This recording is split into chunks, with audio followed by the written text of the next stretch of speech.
T-minus 20 seconds.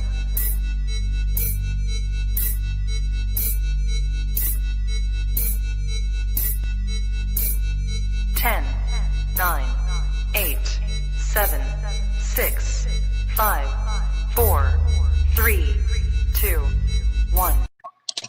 All right, I'm on today with Veronica Figueroa from Orlando, Florida. She's been in the real estate industry for how long? 20 plus years?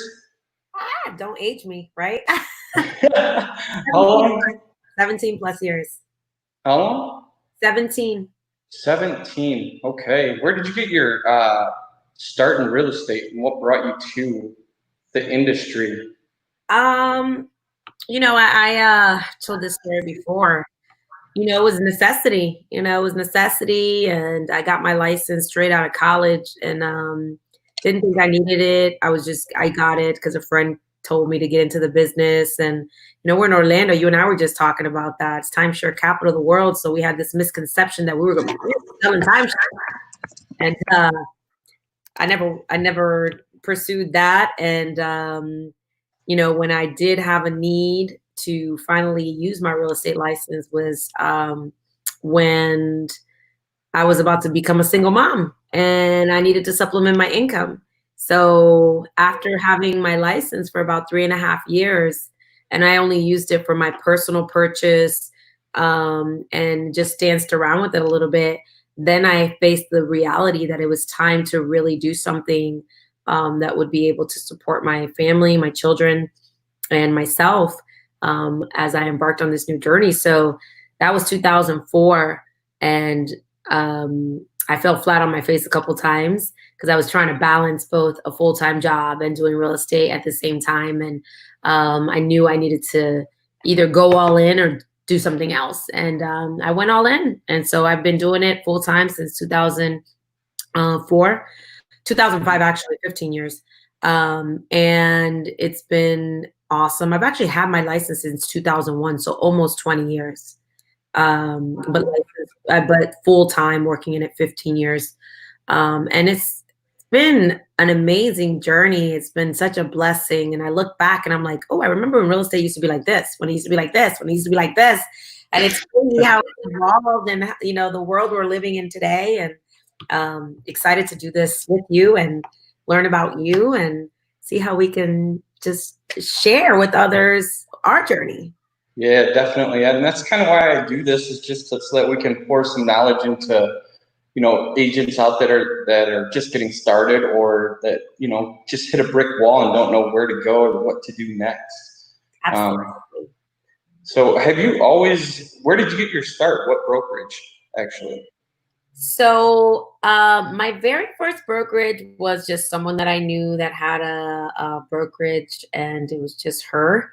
And I think I worked for her for a few months. And, you know, it was one of those, hang your license here and we'll figure it out. I have no true plan. I have no true comp plan. And I was so ignorant. Then I was like, okay, well, that's not the way you're supposed to do it. Then I was in a rush because I had a deal and I was like, I just need to hang my license somewhere. And I did it with a company that was popular at the time. It was 100% brokerage. And I was like, oh, well, you know, like most agents, I want to keep as much as possible, but I had no support. I had to figure out things a lot along the way on my own. I fell flat on my face many, many times. And the brokerage stole from a lot of agents during the crash and didn't pay agents.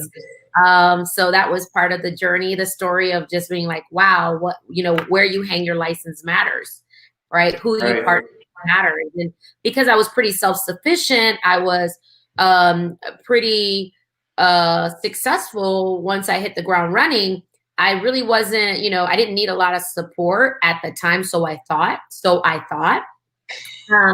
And, you know, I was just closing deals, but until, you know, things got real in 2005 and 2006 that, you know, you had business and then your brokerages stopped paying you. That's a problem. That's a real problem.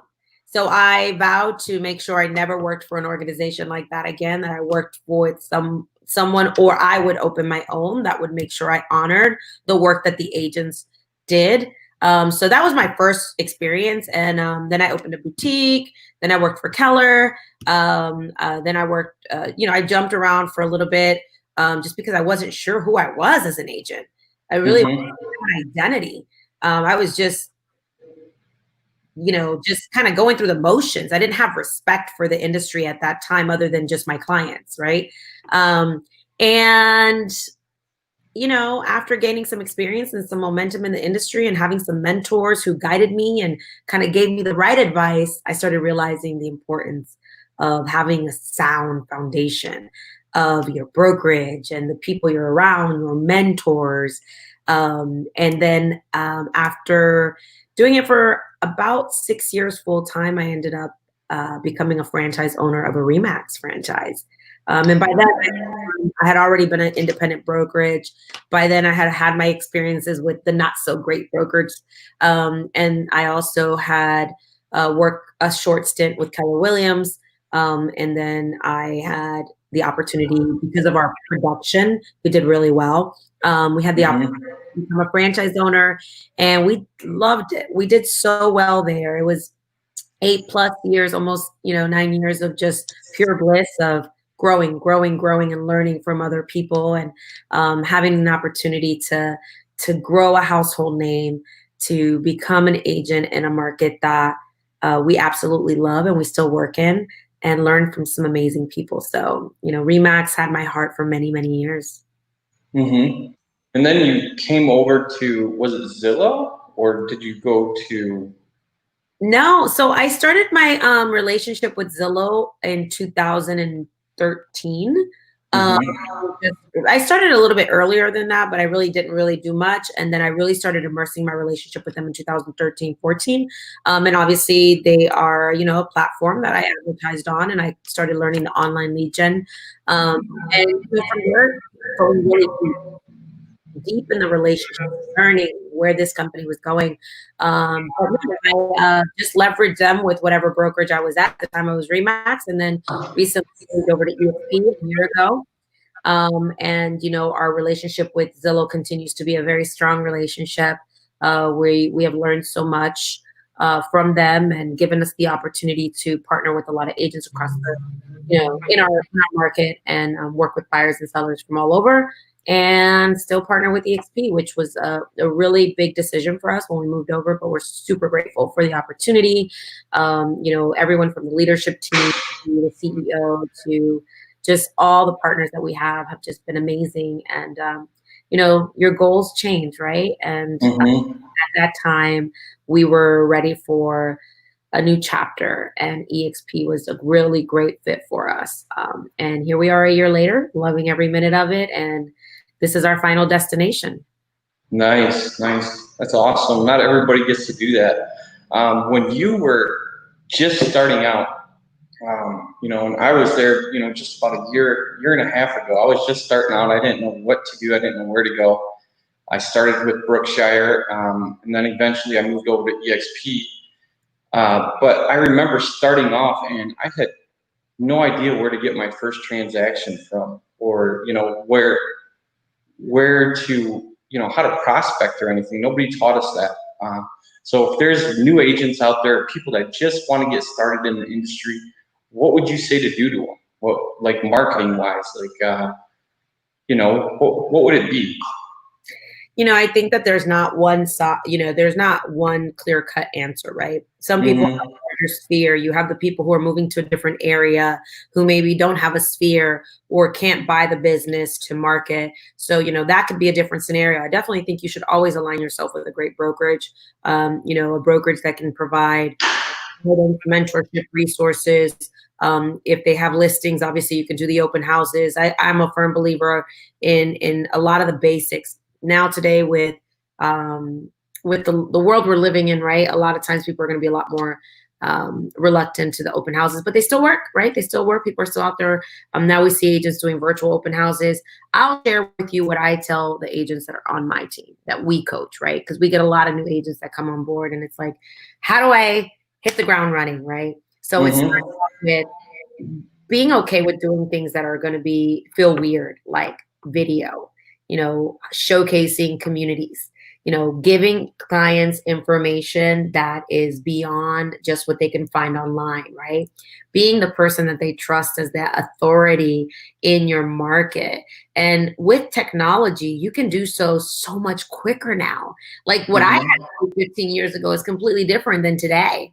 Now, I mean, you can have a nice, frame like what you have on StreamYard today, start your own show, be the person who just gives content and knowledge, and you become the person of authority, in your audience. Everybody has a sphere. Look at your Facebook, look in your phone. You have people who know you and like you and trust you, starting with them, showing them that you're embarking on this journey, asking them to join you on this journey, and to just share the resources that you're providing. I think agents, a lot of times they want to ask for the business, but they haven't earned the business.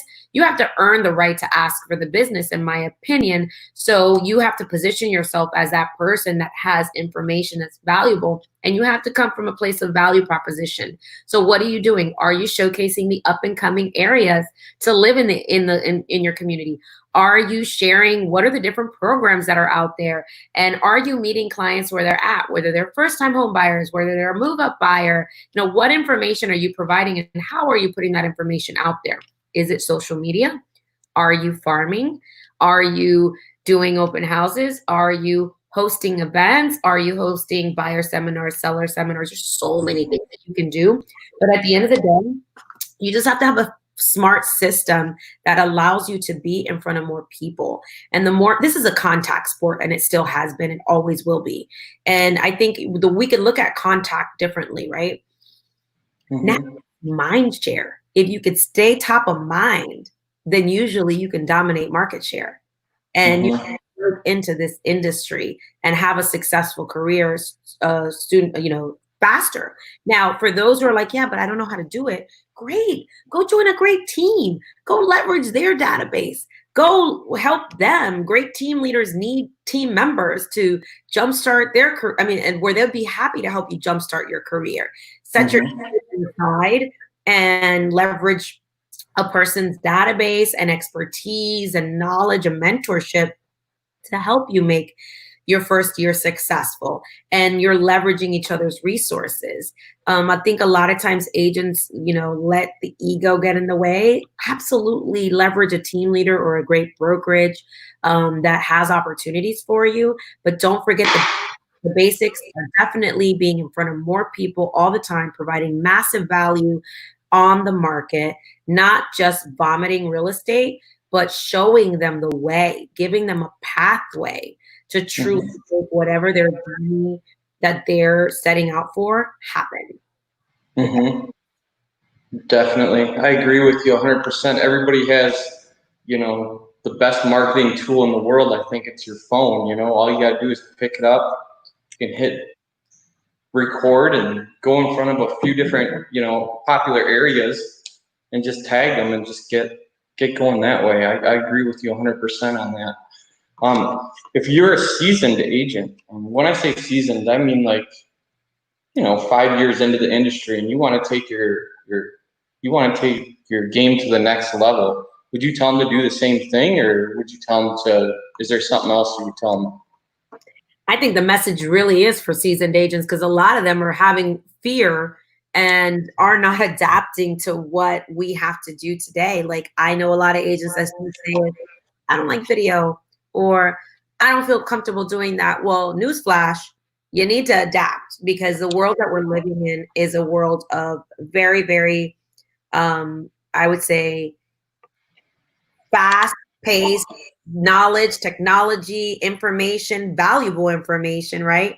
Infotaining, information that's entertaining.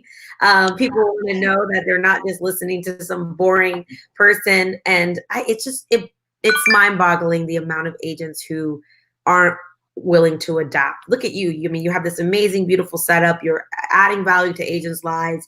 You're already positioning yourself as an authority. And this is a prime example as to what agents should be doing in their market. We need to adapt to the market that we're in. And experienced agents, I still see a lot of them who, and then again, some have their way of doing business and it's going to be super successful. But I've had a lot of experienced agents say, hey, listen, I'm stuck.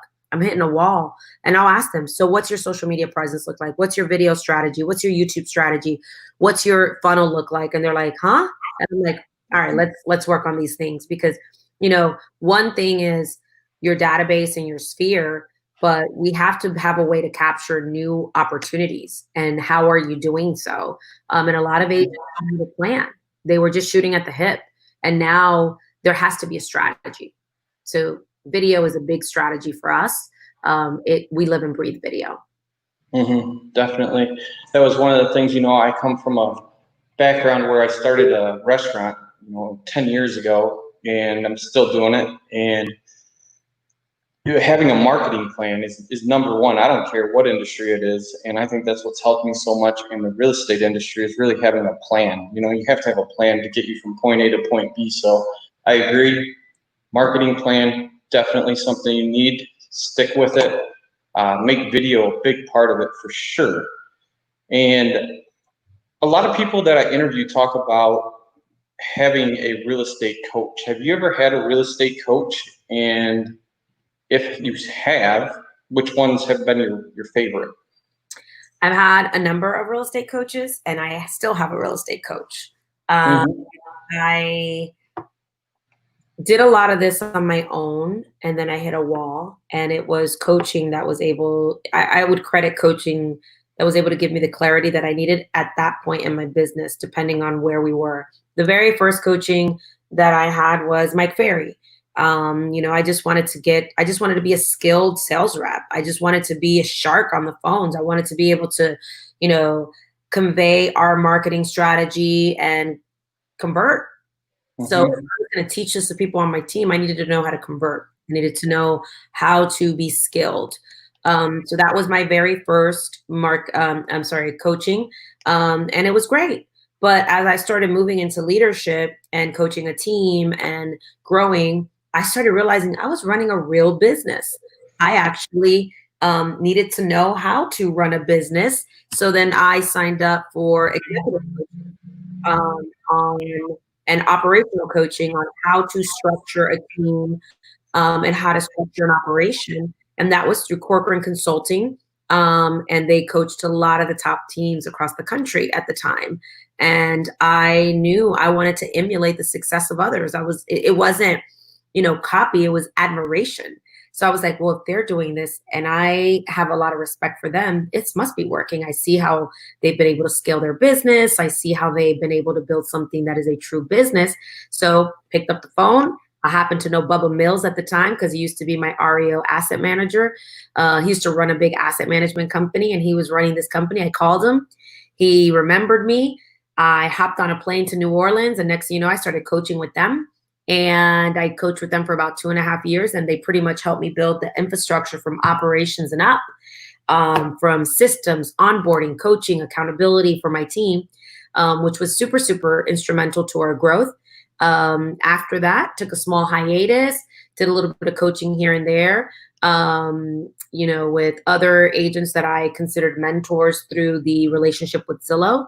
And then I was blessed to find John Cheplack, who is my current coach. I've been coaching with John. Yes, I've been coaching with John for about 2.5 years. And it has been a game changer for me. John was able to take me from, you know, real estate team to, I would say, I hope what most would consider real estate leader, who's focused on hopefully helping people really break through in their business. He helped me have a breakthrough in my business and really focus on leadership from within, not necessarily just the numbers. And the leadership from within has resulted in amazing numbers. John is someone that, you know, I look forward to. And during the not recession, but the I would say the fear that we've been living in, that's one area of my business that I was like, it was the one constant that I knew, one of the one constants that I knew I couldn't give up. And it, you know, there was never a doubt in my mind that, you know, I was going to continue to coach with John, because he helped me coach my agents to make sure that they were on track during this time. So it's been 2.5 years with John, and every day is a learning experience with him, and he's amazing. Coaching is super important to me. Yeah, definitely. I love John too. I've been following him on social media for a while now. He's seen him speak in Cleveland at Al's.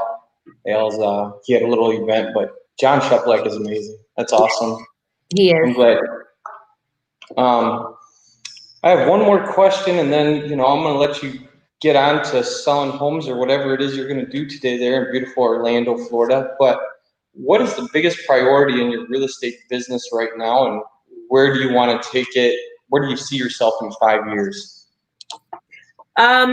So we have a special project. We are Zillow broker partners as well. So we have a unique opportunity in the Central Florida area.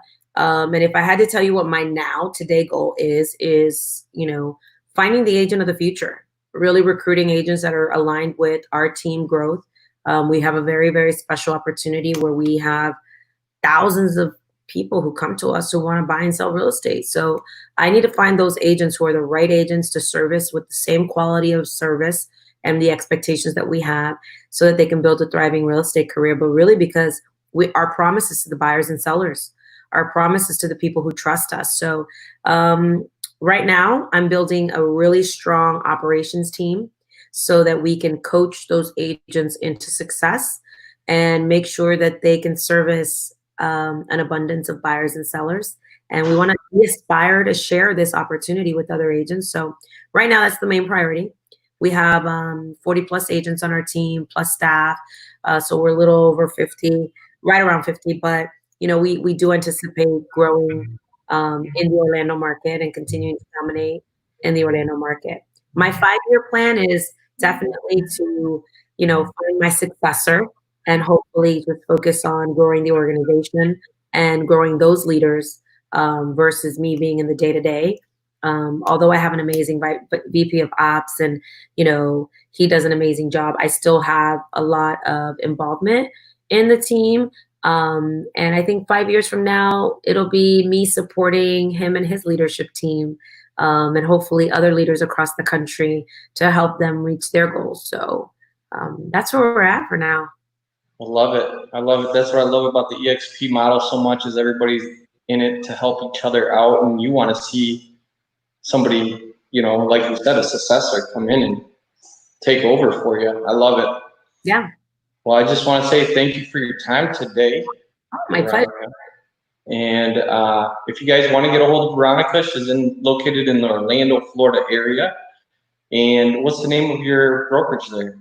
So we are the Figueroa Team, and obviously we're brokered by EXP. You can always find me at veronicainspires.com, and you can reach me via messenger, text, hop on my calendar, or just give me a call. Love it. Thank you, Veronica. I'll talk to you later. Thank you.